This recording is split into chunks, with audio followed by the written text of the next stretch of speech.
જો આજે હું ખોટું બોલીશ તો મારા માનું દૂધ લાજ से આજે જો હું આજે ખોટું બોલું તો આ ભાગવત ભગવાન જે સજા આપશે એ સજા લેવા તૈયાર છું। આજે જે કઈ કહીશ જેમ કોર્ટમાં કે ભગવત ગીતાની શપથ લઈને કહો સત્ય કહો છો કે નહીં, હું આ ભાગવત ભગવાનની શपथ લઈને કહું છું कि आज इस भागवत भगवान के ऊपर हाथ रख के कहता हूं जो कहूंगा सत्य के सिवा कुछ नहीं कहूंगा।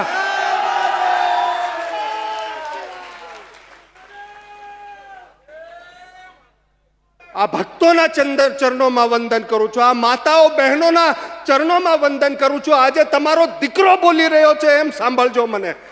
कदाच मारा भाषा में कोई एवी बात आवी जाए तो दीकरो समझीने माफ करीने मने सांभळजो, बस एटलुं कहूं छुं। ए करुणानी ने ममतानी ने मातृत्वनी दृष्टि राखीने आज मेरी माता बहने मुझे अपना बेटा समझकर सुने, उस मातृत्व के भाव से सुने। अगर मेरे भाषा में कोई दोष भी आ गया तो माफ करना, क्योंकि भावावेश में व्यक्ति को शायद कभी भाषा का ज्ञान नहीं रहता, भाव ज्यादा प्रधान हो जाते हैं।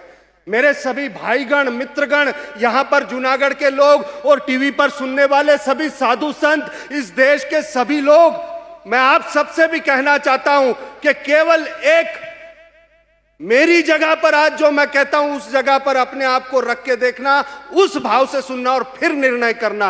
कभी कभी आधी अधूरी बातें सुन कर हम जिस तरह से निर्णय कर लेते हैं और उससे जितना सत्यानाश होता है उसका जिम्मेदार कौन, उसका जिम्मेदार कौन,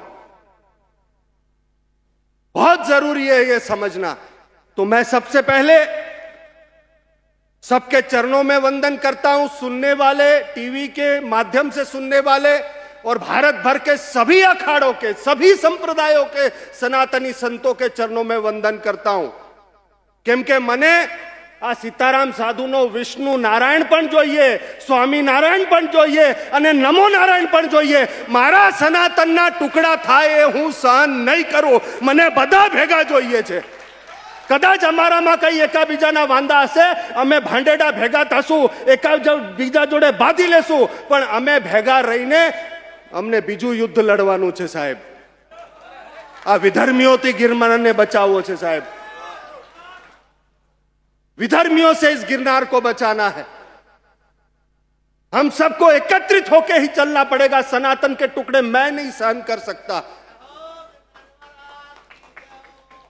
तो आज उस भाव से मैं बात कर रहा हूं। सबसे पहले संतों का वंदन करके आशीर्वाद लेकर, आपका आशीर्वाद लेकर के, और पत्रकारों को बहुत बहुत मैं अपने हृदय से स्वागत करता हूं। आज का ये बात जो कुछ भी मैं कहने जा रहा हूं, मैं दो हाथ जोड़ करके विनती करता हूं इस देश के प्रधानमंत्री नरेंद्र मोदी जी से, इस देश के गृह मंत्री अमित शाह जी से और इस राज्य के मुख्यमंत्री भूपेंद्र भाई पटेल से। मैं जो कुछ भी कह रहा हूं उसमें मेरा स्वार्थ कुछ भी नहीं है। सभी साधु संतों को, सभी अखाड़े के और सभी संतों को, इस देश के संतों को, कि अब वक्त आ चुका है कि हमें सोचना पड़ेगा और उसके लिए कदम उठाना पड़ेगा। ऐसा वक्त आ चुका है। इसलिए मेरे दो हाथों जोड़कर विनती करता हूं कि आप मुझे धैर्य से सुनना और फिर निर्णय करना। और यदि आपको लगता है कि सत्य है तो बाहर आके अब आपको बोलना पड़ेगा, क्योंकि नहीं बोलोगे तो कभी नहीं बदलेगा, बोलोगे तो अभी से बदलाव शुरू हो जाएगा, परिवर्तन शुरू हो जाएगा। बोलना तो पड़ेगा, बोलना पड़ेगा। तो मैं आपके पत्रकारों के माध्यम से इस देश के प्रधानमंत्री, देश के गृह मंत्री और इस देश के मुख्यमंत्री, उन सबको ये संबोधित कर रहा हूं आज की ये बात, और सभी धर्माचार्यों को भी मैं ये बात संबोधित कर रहा हूं। इस बात को ध्यान में रख करके आगे बढ़ रहा हूं। मैं महेश गिरी, इस पूरे समस्त ब्रह्मांड की शक्तियों को आह्वान करता हूं कि आज इस शरीर का उपयोग करके आप बात कीजिए, ये सत्य है या नहीं। अगर असत्य है तो दंड दीजिए, दंड लेने के लिए भी तैयार हूं। तो मीडिया की बात सबसे पहले कहूंगा। दो तरह की मीडिया होती है साहब, एक खानदानी मीडिया होती है और एक लावारिस मीडिया होती है। एक खानदानी मीडिया, आप देखोगे अखबारों को तो आपको पता चलेगा कि ये खानदानी और ये लावारिस है, क्योंकि खानदानी अखबार पहले तहकीकात करेगा, तपास कर से पहले तहकीकात करेगा, गंभीरता देखेगा,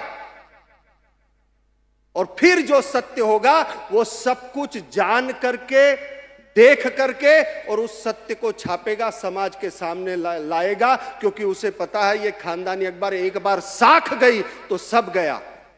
तो खानदानी पत्रकारिता, मैं आज किसी न्यूज चैनल या किसी संस्था का नाम नहीं लूंगा, क्योंकि एक का लूंगा तो दूसरे के लिए वो ठीक नहीं होगा, पर मेरे भाव पहुंच रहे जहां पहुंचने हैं वहां पर। एक खानदानी मीडिया है साहब, जो सत्य को देख करके, सत्य को समझ करके, तहकीकात करके सत्य को सामने रखता है, और इसलिए उनके अखबार या उनका चैनल पीढ़ियों तक चलता है, टिकता है, क्योंकि सत्य के साथ वो चल रहा है। और एक लावारिस मीडिया जिसका कोई मां बाप नहीं होती, और पहचान बनाने के लिए जैसे पोस्टर चिपकता नहीं तो थूक लगा के चिपकाने का प्रयत्न कूद के मार मार के करते हैं ना, वैसा एक लावारिस मीडिया। अस्तित्व कोई नहीं, पर दिखाना है, सनसनीखेज, यही वो आदमी है। सत्य है तो ठीक है, लेकिन अगर सत्य नहीं है तो उस इंसान के भीतर क्या आप बो रहे हो, उसकी जिम्मेदार कौन रहेगा साहब? जब तिरुपति के वहां पर श्री काची कामाकोटी पीठ के शंकराचार्य जी के ऊपर इतना सब कीचड़ उछाला गया, अंत में सुप्रीम कोर्ट ने उनको निरपराध जाहिर किया, पर इतना सब नुकसान हुआ था, उसका जिम्मेदार कौन जिम्मेदार है उसका? कभी कोई दुश्मनी से भी कीचड़ उछालता है, कभी कोई पैसे की लालच में कीचड़ उछालता है, कभी कोई द्वेष से कीचड़ उछालता है, पर सत्य क्या है ये सुने बगैर, जाने बगैर आप अगर किसी को अपने कोर्ट रूम में, मीडिया के ट्रायल में उतारना चाहते हो तो पहले सत्य तो जानो। मैं धन्यवाद देता हूं उस मीडिया को जो खानदानी है, और मैं धन्यवाद उसको भी देता हूं जो लावारिस है, कि तुम्हारी औकात है उतना तुम आजमा लो। आज तो मेरे कपड़े उतार लो, ये चमड़ी भी उधेड़ के ले लोगे तो भी सत्य नहीं छोड़ूंगा, धर्म नहीं छोड़ूंगा।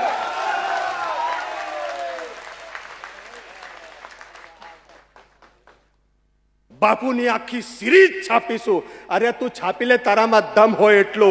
આજે તો કપડા ઉતરી જાય, ચામડી ઉધેડી નાખીશ તો પણ ચાલશે, પણ સત્યને ધર્મને નહીં છોડીશ. ભૂલ થવી અને ગુનો કરવો આમાં ફરક છે સાહેબ. भूल होना और गुनाह करना, इसमें फर्क है. अगर हेतु शुद्ध हो तो भूल हो जाती है, पर हेतु में अशुद्धता हो, हेतु पूर्वक किया गया हो तो गुनाह है. गुनाह के लिए सजा है और भूल के लिए माफी होती है. और तुम्हारी औकात क्या है कि तुम मुझे माफी दो और तुम मेरे लिए गुनाह तय करो? हिम्मत है उतना छाप. आज आखू ब्रह्मांड उतरी गયું છે મારા અંદર અને કહી રહ્યું છે કે આજ બોલ તું, જે છાપવું હશે છાપ. ભરે બજારમાં વેચાઈ જઈશ, પણ હું ધર્મને ને સત્યને નહીં છોડું, નહીં છોડું અને નહીં છોડું.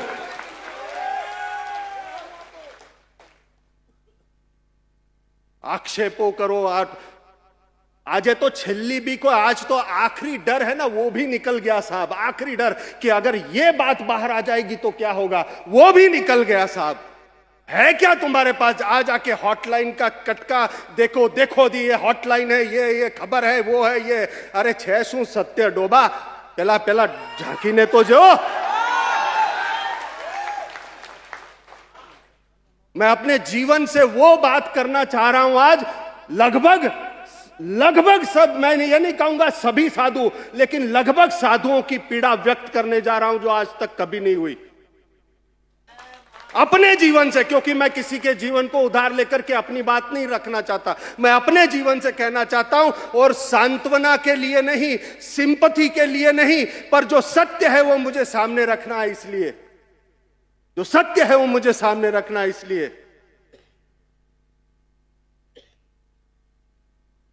कागज लिख के रात भर तैयारी की, पर आज मुझे लगता है इसकी भी जरूरत नहीं, क्योंकि आज ब्रह्मांड ही उतर के बोलना चाहता है। जो होगा देखा जाएगा, जो होगा देखा जाएगा। मैं महेश गिरी, मेरी मां के कोख से जन्म हुआ मेरा। मेरी मां का नाम सरस्वती, मेरे पिता का नाम विष्णु व्यास। नासिक में जन्म हुआ। बचपन से ही संस्कार धर्म के, साधु संतों के, सेवा के,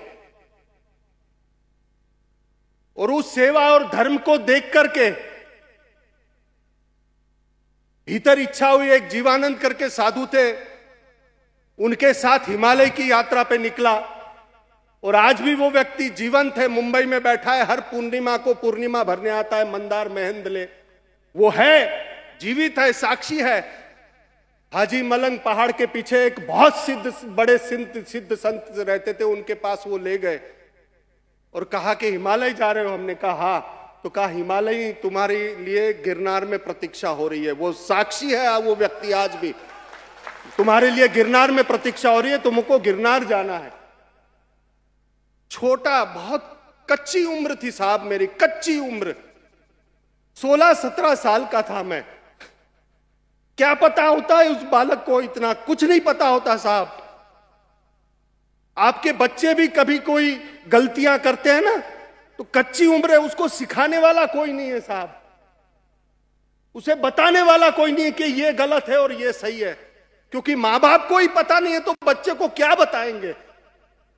अब वहां से निकला, गिरनार आया। गिरनार पे सभी जो घर छोड़ करके आते थे, कमंडल कुंड दत्तात्रेय, धूना दत्तात्रेय की गद्दी, उसका वारसदार है समझ लो। जितने भी साधु संत दिख रहे, लगभग सभी कमंडल कुंड दत्तात्रेय संस्था में सेवा करके और साधु बने। घर छोड़ के आने के बाद एक ही आसरा होता था, तो वहां गया, और वहां पर पीठाधीश अमृतगिरी बापू, एक औलिया फकीर, जो बातें इन्होंने बताई कि बीमार वो खुद पड़ते थे, इंजेक्शन हम लेते थे, दवा हम लेते थे। रानपुर वाले बैठे, साक्षी है यहां पर। मेरा पूरा गांव रानपुर पूरा साक्षी है, मेरे एक एक जीवन के एक एक क्षण को उसने देखा हुआ है। 28-30 साल से ये जिसकी रोटी खा रहा हूं, लुआना परिवार से, ये मां नैना बा, दिनेश भाई, गुनाह किया है तो पूछ लो, उस परिवार को जाके पूछ लो। 28 साल से रोटी खिला रही है हमको ये परिवार। गिरनार पर आया, गिरनार पर आकर के जैसे ही बापू को मिला, कहा इतनी देर क्यों लगा दी? और सच में ऐसा लगा कि कोई प्रतीक्षा कर रहा था ये। और वहां पर सेवा का मंत्र बापू ने दिया, और दूसरा कहा कि पाखंड मत करना, पाखंड नहीं करना और सेवा करना। रामानंद गिरी बापू इधर बैठे, एक ही बात वो हमेशा बोलते रामानंद गिरी जी के, बापू एक ज बात करता, पाखंड नहीं करवानो भाई, पाखंड नहीं करवानो। तो 2 मंत्र मिले, एक सेवा निस्वार्थ, जो आए उसको रोटी खिलाओ, और दूसरा पाखंड नहीं करना। बस इस मंत्र को लेकर के सेवा कर रहा था। और तुम लोगों को क्या पता साहब, जरा आकर के देखो, और अभी का गिरनार और पहले का 25-30 साल पहले का गिरनार, लाइट नहीं, पानी नहीं, 10,000 सीढ़ी चढ़ के सब सामान चढ़ता है आज भी। और मैं स्वयं 14 साल ऊपर अखंड रहा हूं, पुराने लोग ये जानते हैं, गिरनार में 14 साल अखंड रहा हूं ऊपर। पुराने लोगों को पूछ लो, हमणा दिल्ली थी आयो ने चालू થઈ ગયો, અલ્યા ડોબા।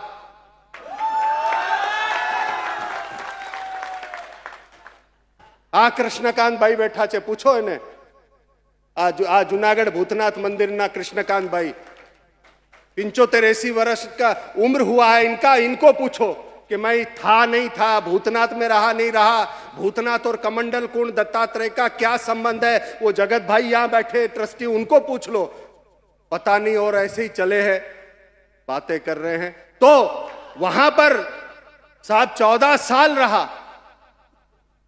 रोज 40 किलो आटे की रोटी बना करके अन्न छत्र चलाता था। 3.5-4 किलोमीटर 3.5-4 किलोमीटर नीचे जंगल में जाके पानी के डिब्बे भर भर के इस कंधों पे लाकर के उस अनछत्र को चलाते थे। रोज के 500-1000 किलो लकड़ी लेने जाते थे जंगल में और लाकर के उस अनछत्र को चलाते थे कि क्यों मेरे गिरनार में कोई भूखा नहीं जाना चाहिए साहब। हड्डी पसली गला दी है वहां पर, खून और पानी एक करके उस अनछत्र को चलाया है। गिरनार का स्तनपान करके बड़ा हुआ हूं, कैसे गिरनार में कुछ गलत होने दूंगा। आग लग जाती है गिरनार में कुछ अगर गलत होता है तो। आप नहीं समझ पाओगे क्योंकि मैंने सच में वह स्तनपान किया और जो रहते गिरनार में वो साधु वहां स्तनपान करते, उस पत्थरों से निकलते हुए पानी को पीते, तो स्तनपान ही तो है और क्या है। वो 14 साल वहीं पर दीक्षा हुई, वहीं पर महंत बना और यहां पर परंपरा होती थी कि गिरनार मंडल के साधु एकत्रित होते थे, खड़दर्शन एकत्रित होते थे और वो मिलकर के चद्दर ओढ़ाते थे साक्षी के लिए। यही परंपरा थी कि नहीं थी?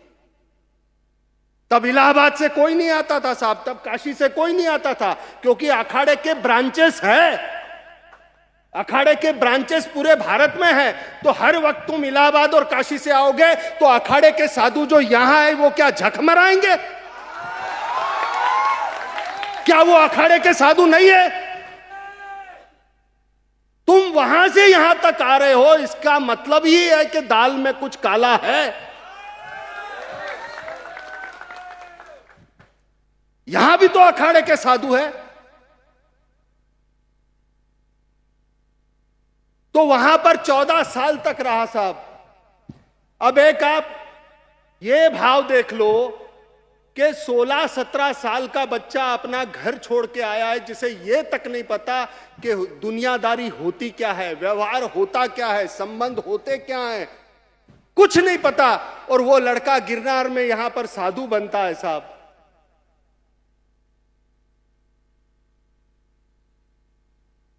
दीक्षा हुई, मुझे साधु महात्मा धैर्य से सुनना, बीच में कोई निर्णय मत करना, धैर्य से सुनना, क्योंकि आज मैं सब सत्य बताऊंगा। धैर्य से सुनना, बस प्रार्थना है मेरी। मेरी दीक्षा हो रही है साहब।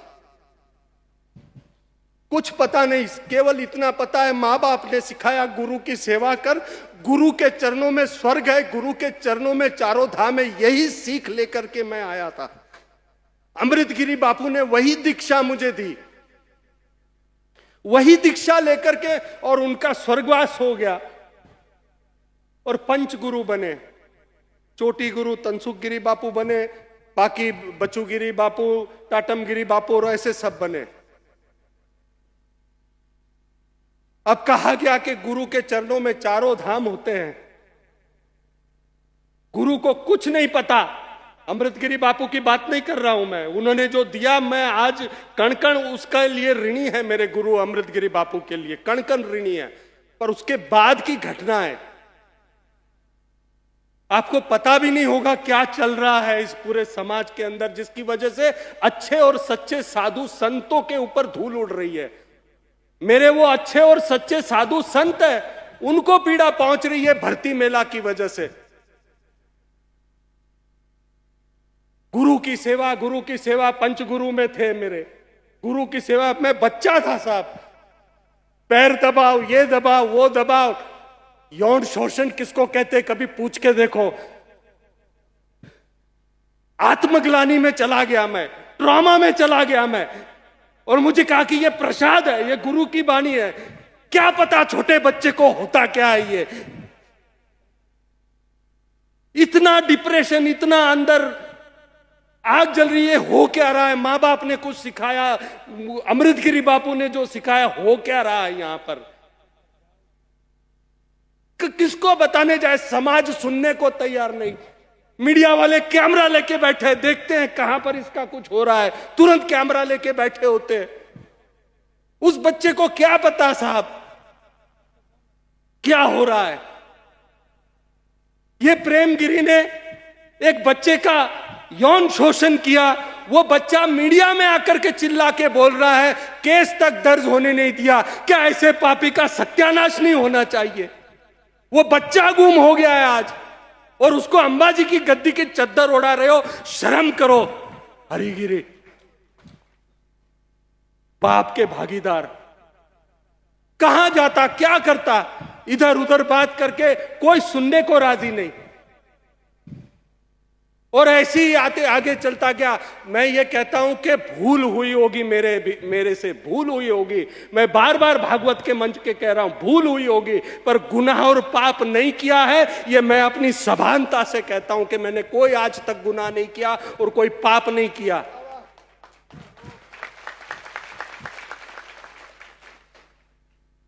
ना गुरु को कोई ज्ञान है, चेले को क्या खाक बताएगा। भर्ती मेला चालू कर दिया। एक छोटा बच्चे को आप बना देते हो चेला, कुछ पता नहीं है उसको।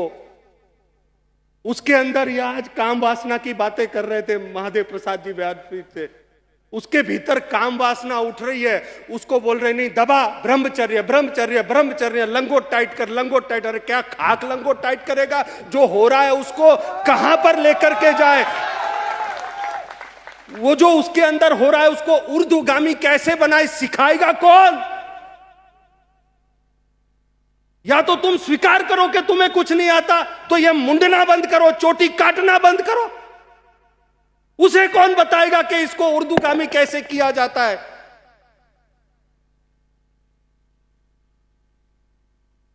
कैसे चलेगा ये। मेरे साधु संत आज गिरनार के अंदर या पूरे भारत भर में एक पूरा ये धंधा चालू हो चुका है भर्ती मेले का, और जो सच्चा साधु है उसकी वजह से पीड़ित हो रहा है। एक सच्चा साधु उसकी वजह से पीड़ित हो रहा है। हो सकता है किसी के पास तप हो सकता है गुरु ने आशीर्वाद दिया और वो बेचारा निकल जाए, पर बाकी तो यात्रा में है, पहुंचे नहीं है। यात्रा में व्यक्ति गिरता भी है, उठता भी है, गिरता भी है, उठता है, पर तुम तुरंत कैमरा लेके बैठ गए। पाप कौन सा है। किसी को धोखा दे करके अगर कुछ हुआ तो पाप है, अगर किसी को फुसला कर किया तो कुछ पाप है, पर अगर कोई व्यक्ति गिरा है तो उसे खड़े होने का मौका तो दो। तुम तो वहीं पर मारने के लिए तैयार हो गए, वहीं पर मारने के लिए तैयार हो गए। थोड़ा तो विचार करो। उसे कौन बताएगा कि यह गलत है या यह सही है, कौन समझाएगा उसे। और वो यात्रा में छोटा बच्चा, उसको आपने साधु बना दिया। उसके अंदर जो हो रहा है, अरे आप भी तो अपने घर में अपने बच्चे को बोलते हैं क्रोध मत कर, क्रोध मत कर, पर उसको सिखाएगा कौन कि जो क्रोध आ रहा है उसको कैसे डाइवर्ट करे। ये सिखाएगा कौन। जो हो रहा है वो कहां डालेगा। और आप खुद ये बोलते हो, कितनी बार बोला है क्रोध मत कर, अब वो तुम क्रोध में बोल रहे हो और उसको कहते हैं क्रोध में मत कर। ये हाल है आज हमारे समाज के, ये हाल है। तो जो उस बच्चे के साथ हो रहा है, किसी भी संप्रदाय धर्म में बार बार टीवी पर आता है, देखो ये देखो ये देखो ये हो रहा है। अरे वो बच्चे को तुमने साधु बनाया, वो बड़ा हो रहा है, उसके अंदर शरीर के नैसर्गिक गुण जो उत्पन्न हो रहे हैं उसको डाइवर्ट करने की शिक्षा दीक्षा देगा कौन, उसकी ट्रेनिंग करेगा कौन। केवल आप एक बांध बना करके, जैसे डैम में बांध बनाया, पानी आ रहा है पर बांध छोड़ना नहीं तो एक दिन तो वो टूटेगा साहब, एक दिन वो टूटेगा। क्या करेगा। और फिर क्या होता है, आप आगे सुनो। उसकी भूल को गुनाह समझा जाता है, उसकी भूल को गुनाह समझा जाता है और उसको मीडिया में, समाज में, ट्रायल में खड़ा कर दिया जाता है। तो दो ही ऑप्शन बचते हैं उसके पास। क्या। एक, या तो वो अपने आप की आत्महत्या कर ले, या तो आत्महत्या कर ले, या फिर वो जो भूल हुई है बार बार उसको गुनाहगार गुनाहगार बोल के वो गुनाहगार बन जाता है। फिर उसको डर नहीं लगता कुछ करने में, उसको करने में कुछ डर नहीं लगता जो कुछ कर रहा है। क्या करेगा वो, क्या करेगा वो। और ऐसी हालत, डिप्रेशन में, टेंशन में। और आप अभी बोल रहे 5,000 युवतियों ने शिविर आल्या, जरा साचू तो लख। એ દિવ્ય યુવા શિબિર હતી, યુવા શિબિર। તારા મગજમાં યુવતી ભરી છે, એમાં મારો કઈ વાંક છે? અને જૂના લોકોને પૂછી લ્યો, पुराने लोगों को पूछ के देखो क्या था और क्या तुमने किया। बच्चा था मैं, आ गए कि इतना पैसा दो तो नहीं छापेंगे, ये छापेंगे, वो छापेंगे। नया नया था तो बहुत अंदर डर, और क्या अगर ये सच है नहीं है तो भी अगर पता चला तो इस डर के मारे उस डर पर आज मैं यहां पर खड़ा हूं, डर नहीं है तो मुझे ये कहने में भी शर्म नहीं है कि मैंने कहा तुझे जो जो इच्छा होगी छाप लेना। मुझे फोन आया था कि अगर आपने ऐसा नहीं किया तो हम छाप देंगे। मैं तेरी जो औकात है तू कर ले, जे छापो से छाप। एक आखिरी डर है कि ये पता चलेगा तो क्या होगा, वो भी अगर निकल चुका है तो तू क्या छापेगा भाई। तो इतना डिप्रेशन में, इतना टेंशन में, समझ नहीं आ रहा था क्या करूं, आत्मग्लानि में, और समझ नहीं आ रहा था करूं क्या, क्योंकि जो बीत रहा था मेरे ऊपर। ट्रॉमा क्या होता है, कभी किसी ऐसे पीड़ित व्यक्ति को पूछो ट्रॉमा होता क्या है जिसके साथ बचपन में ऐसा कुछ हुआ हो।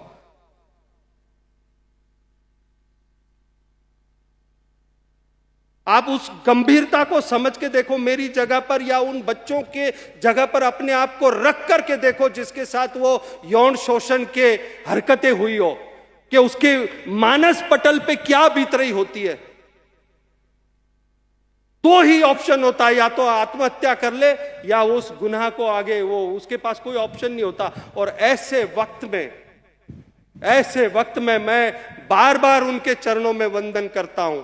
ऐसे वक्त में जब सबसे ज्यादा तनाव का वक्त था, समझ नहीं आ रहा था कि क्या हो रहा है, क्या यही सेवा है, क्या यही जीवन है, ये क्या हो रहा है। अमृतगिरी बापू के संस्कार ये कहते हैं, दत्तात्रेय परंपरा ये कहती है, पर जो हो रहा है वो कुछ और हो रहा है और समझ में नहीं आ रहा था। डिप्रेशन, टेंशन, और ऐसे वक्त में अगर किसी ने मेरा हाथ थामा था तो वो है पूज्य श्री श्री रविशंकर जी। प्रथम भेंट, और उन्होंने कहा कि हमें पता है क्या हुआ है आपके साथ, मेरे बताए बगैर।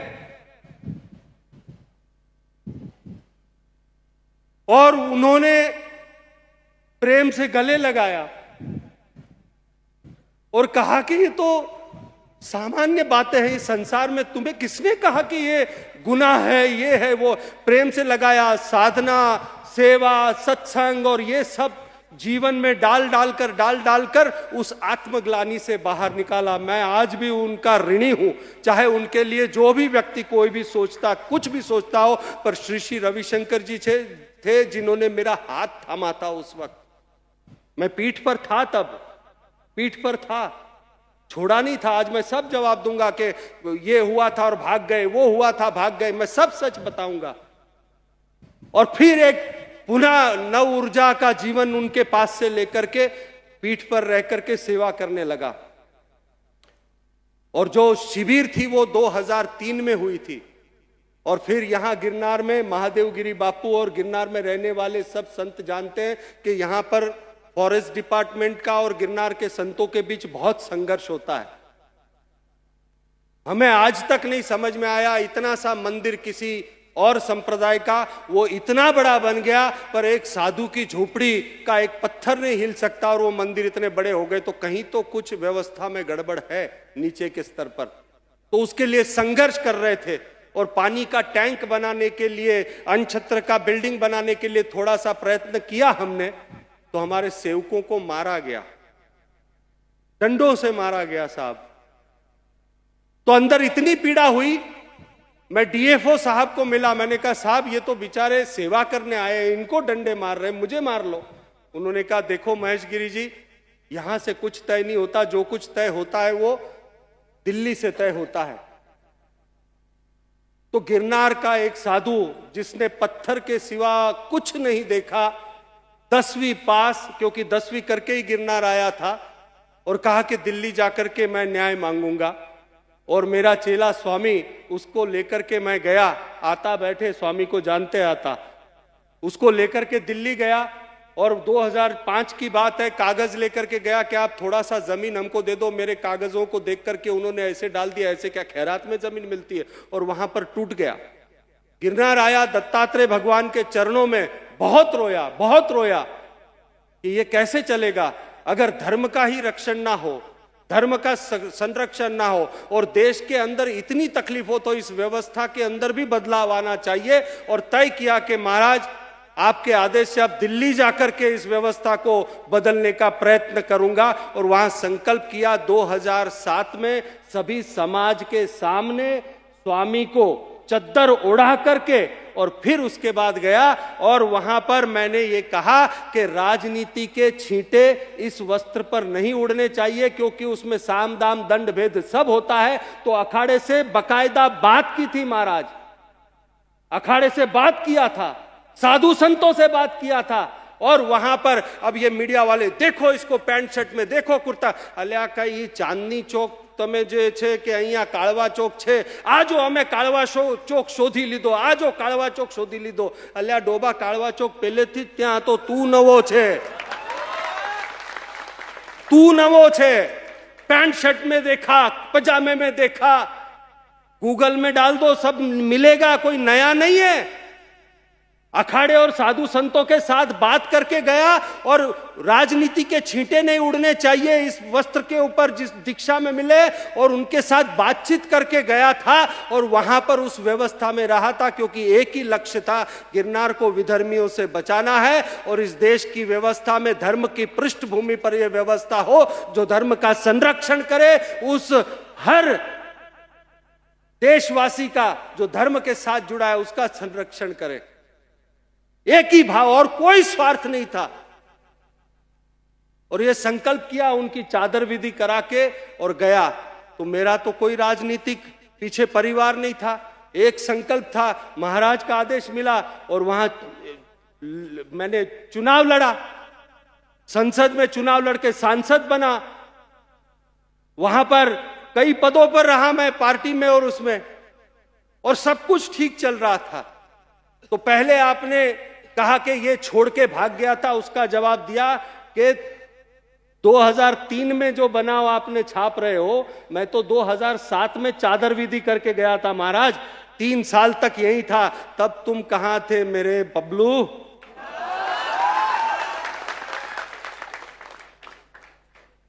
अधूरी जानकारी के साथ थूक लगाकर चिपका रहे हो।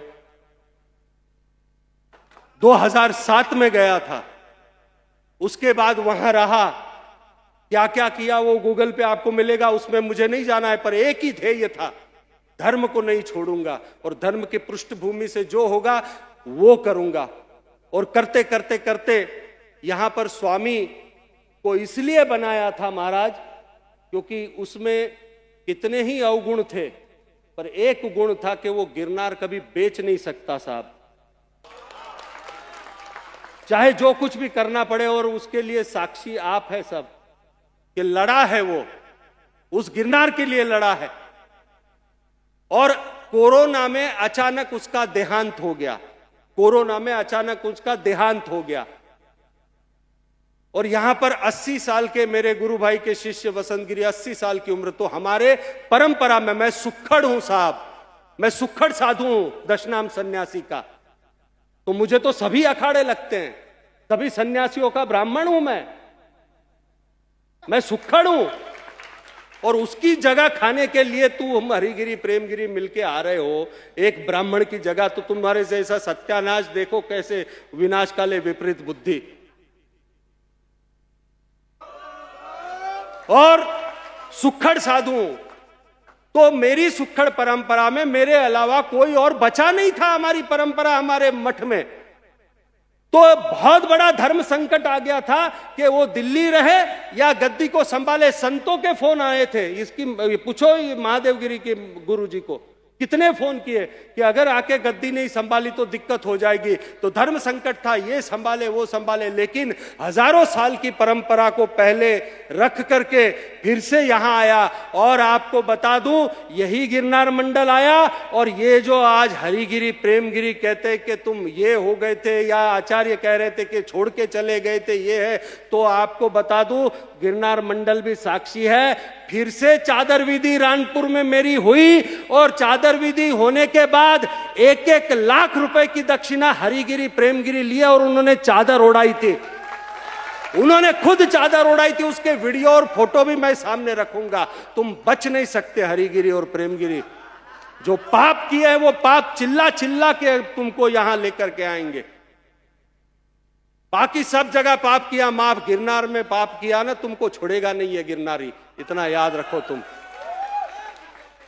तो सबने मिलकर के चादर विधि की, और चादर विधि करने के बाद फिर से शुरू हुआ। और जो मेरे चोटी गुरु थे तनसुख गिरी जी महाराज, वो भी उसमें थे, उन्होंने चादर उड़ाई। तो आप कहते हो कि अब आपके गुरुजी कौन? पहले भी मेरे को उन्होंने ही चोटी काटी थी, आज भी उन्होंने ही चादर उड़ाई, तो तुम पूछने वाले कौन होते हो भाई?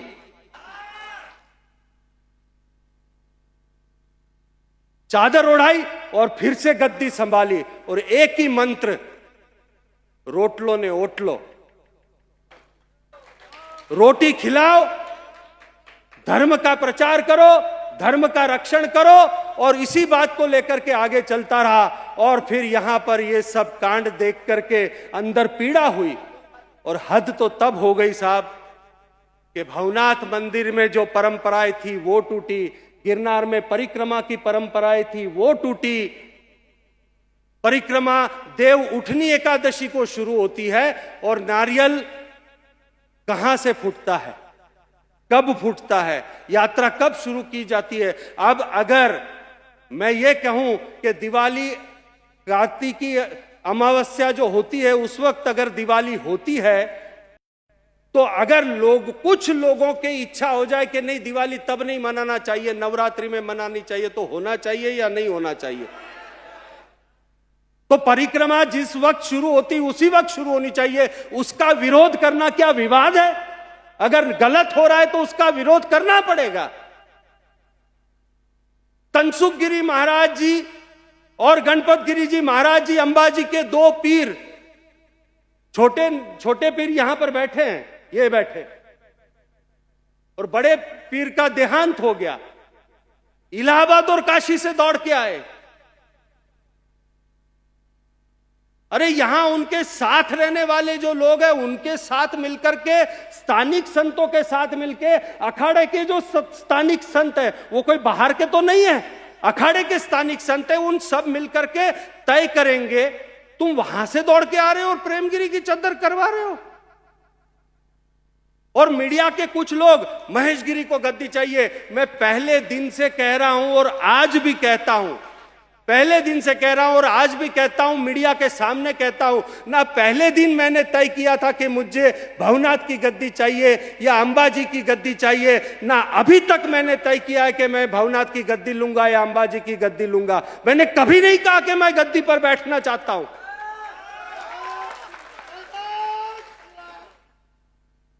पर गिरनार में गलत होने नहीं दूंगा, गिरनार में गलत नहीं होने दूंगा। मैंने केवल एक ही बात कही थी कि जो गुरु शिष्य परंपरा है, ये देश संविधान से चलता है, ट्रस्ट में जो संविधान है कि गुरु शिष्य परंपरा के अंतर्गत दशनाम सन्यासी वहां पर उस गद्दी पर बैठेगा, तो उस गुरु शिष्य परंपरा के अंतर्गत जो परंपरा है उसका सम्मान होना चाहिए। ये बात कहने के लिए मैंने लड़ाई शुरू की, क्योंकि ऐसे कई आश्रम हड़पने के लिए उन्होंने तैयारी की थी और वो आश्रम हड़पते गए, इसलिए बोलना पड़ता है। अगर नहीं बोला तो ये सब कुछ लूट जाएगा, इतना याद रखो। धर्म के अंदर भ्रष्ट व्यवस्थाएं जो हो रही है, आज भर्ती मेला चालू हो गया साहब, भर्ती मेला, रात को आया सुबह मुड़ दिया, रात को आया सुबह मुड़ दिया, और उसकी वजह से सच्चे साधु जो हैं वो पीड़ित हो रहे हैं। कहीं पर किसी जगह पर मुजरा चल रहा है, शिवरात्रि के मेले के एक राउटी में मुजरा चल रहा था, उसका जिम्मेदार कौन? मुझे गिरनार के अंदर आज मेरी बहन बेटी जाती है तो डर लगता है, क्योंकि भगवे में टुन्न होके दारू पी के पड़े हुए रहते हैं। आज मेरी बहन बेटी गिरनार के अंदर जाती है, ए माई इधर आ, ए माई इधर आ। अरे मेरा 10, 15, 20 साल पहले साधु देखते आप तो पता चलता, वो धुनी पे भस्म रगड़ के बैठा है, पूरा ब्रह्मांड नीचे उतर जाए तो भी धुनी नहीं छोड़ता था। और आज ये आज भर्ती मेला के अंदर बाहर निकल के ए माई इधर आ, ऐसा साधु नहीं चाहिए हमको, नहीं चाहिए ऐसा साधु। दारू पी के टुन्न होके पड़ा हुआ है, और उसकी वजह से ये दलपत गिरी जी, महादेव गिरी जी, चकाचक और ऐसे सब हमारे ये सीताराम साधु भगवती दास बैठे हैं।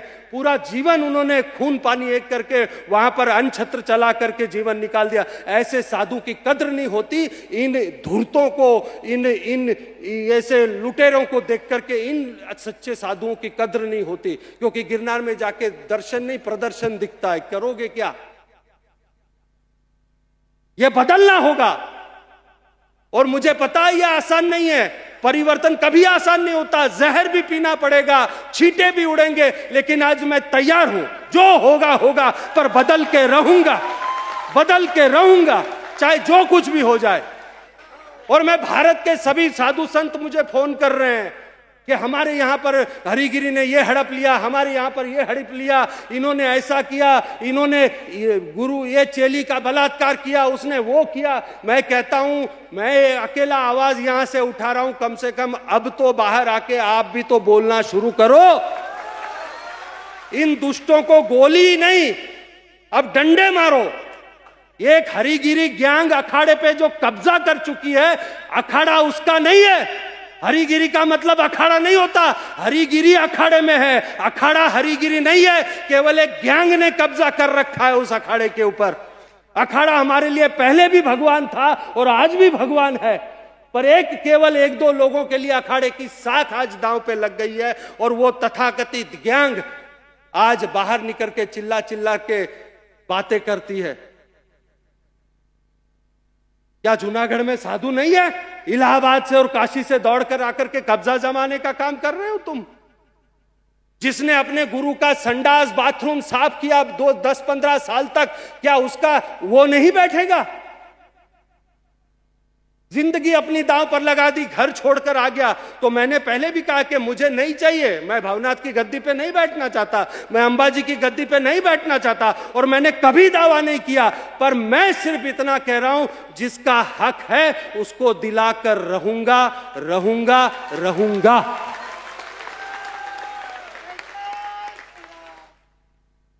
और मैंने उनको कहा था, महाराज मैंने ये कहा है कि 5 गांव छोड़ने बोले थे, नहीं छोड़े, पूरा साम्राज्य बर्बाद कर दिया। मैं भवनाथ और गिरनार छोड़ने के लिए बोल रहा हूं, इतना छोड़ दे, नहीं तो तेरा पूरा भारत में साम्राज्य बर्बाद कर दूंगा मैं, इतना याद रखना।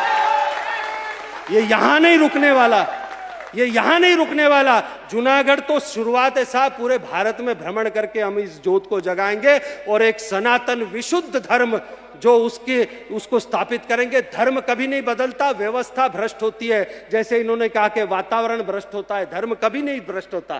धर्म तो वैसा ही है, पर कुछ दूषित लोगों ने आकर के इसको भ्रष्ट कर दिया है, कुछ दूषित लोगों ने आके भ्रष्ट किया है। ये बदलना चाहिए, और ऐसे ही धर्म की जोत जगाने के लिए हम निकल पड़े हैं। और हमें केवल चाहिए तो आप सबका आशीर्वाद, आप सबका साथ। ये मेरे साधु कहते हैं हम त्याग पत्र देने के लिए तैयार है। अरे ऐसे नपुंसकों के लिए त्याग पत्र नहीं देते, उनकी छाती पर बैठ करके, छाती पर बैठ करके बोलना चाहिए, तू दुष्ट है और तेरा विनाश करूंगा। त्याग पत्र क्यों देना है? और मैं आपको कहूंगा कि सत्य जब तक पूरा नहीं जानो तब तक कोई निर्णय मत लेना, क्योंकि कभी कभी अधूरा सत्य भी खतरनाक होता है साहब। मुझे नहीं लगता कि इससे ज्यादा मुझे कुछ कहना चाहिए, पर भागवत भगवान की साक्षी में जो कुछ भी मैंने कहा है सत्य कहा है। मीडिया को अगर कुछ प्रश्न है तो लिख करके भेजे, आज उस हर प्रश्न का जवाब देने के लिए मैं खड़ा हूं। जो भी आपके पास प्रश्न होंगे मुझे कोई दिक्कत नहीं है, पर मैं इतना ही आग्रह करूंगा, सत्य छापना साहब।